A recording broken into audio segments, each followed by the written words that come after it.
I think we have to take responsibility to be salt and light. And I talked about this last week, that our job in the kingdom is to be salt and light. Your job is not to make the money. Your job is that. Your job is not to have the kids, not to have the people in your class learn everything. Your job is not to have everybody sing well, Mary Jo. And your job is not to have everybody healed and out of the hospital. Those are side issues. Those are the issues you get paid for. But that is not why you're there. You are there to be salt and light to those around you. And it changes your job. Your responsibility is to demonstrate Christ to the people around you.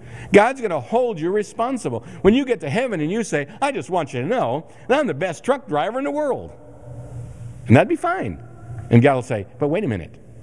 What kind of salt and light were you? God would assume that we do our jobs well. It is assumed that you do your best at work, okay?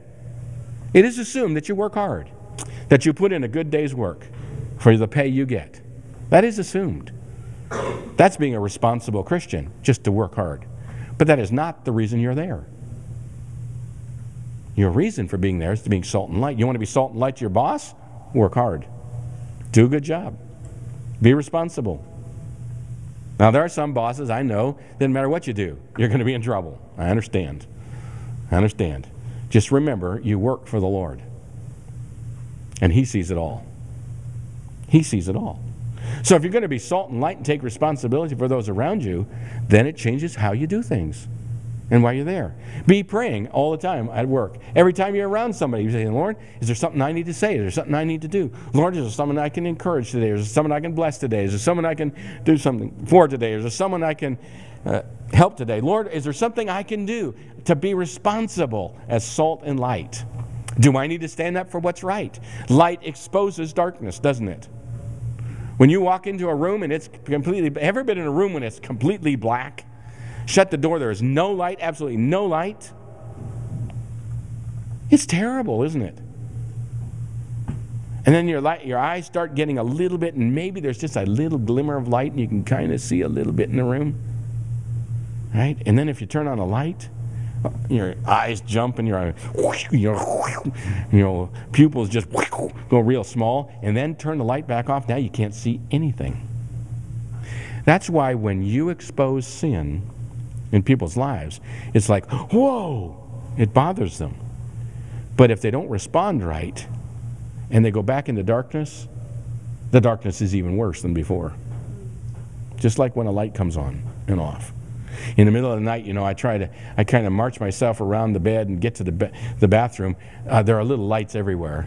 Computer is still on or something, and the little light, green light here, late night. Our modem is in the room, and so it's got lights going, and so I can tell where things are, or I can see the clock, and so I can get around to the bathroom. Then get in the bathroom, you turn the light on, you go, ooh, and Mary Jo made me put a dimmer switch on the bathroom light.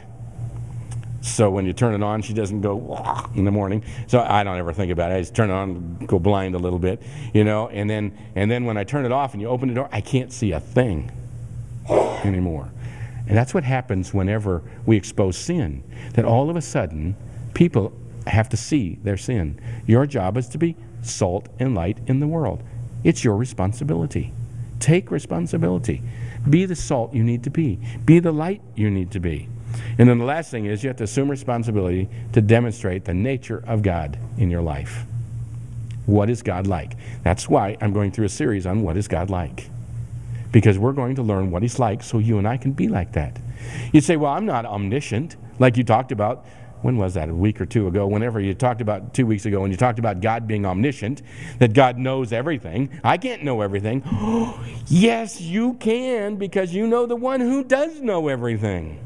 There are times at work when you ought to be able to say to the Lord, Lord, what's going on in their life? Lord, what's happening? And God share with you. And you have a word for that person. Say, I know, I was just praying for you and I noticed, and the Lord shared with me that I could pray for you about this issue. And all of a sudden they'll go, how did you know that? Well, you know that because you're in touch with the God who knows that. Joseph interpreted dreams.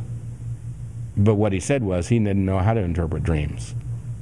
He told Pharaoh, I don't know how to interpret dreams. He told everyone that ever asked him to interpret a dream. He said, I don't know how to interpret dreams, but I know the God who does. And God interprets the dreams.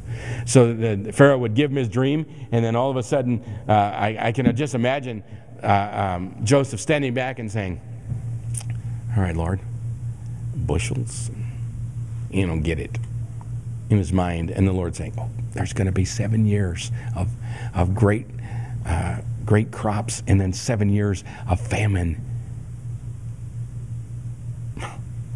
And Joseph just said, wow, you know what? There's going to be 7 years of great crops and 7 years of famine. And by the way, you better get somebody in charge of all that. Now, how did he know? God told him. How can you know? Well, you're in touch with the same God. You can know. It is your responsibility to demonstrate the nature of God to people. Miraculous things. Why? Because you're in touch with a miraculous God. But you have to assume responsibility. If you don't assume responsibility, you will be judged and disciplined. So take responsibility. All right? Let's bow our heads and let's pray.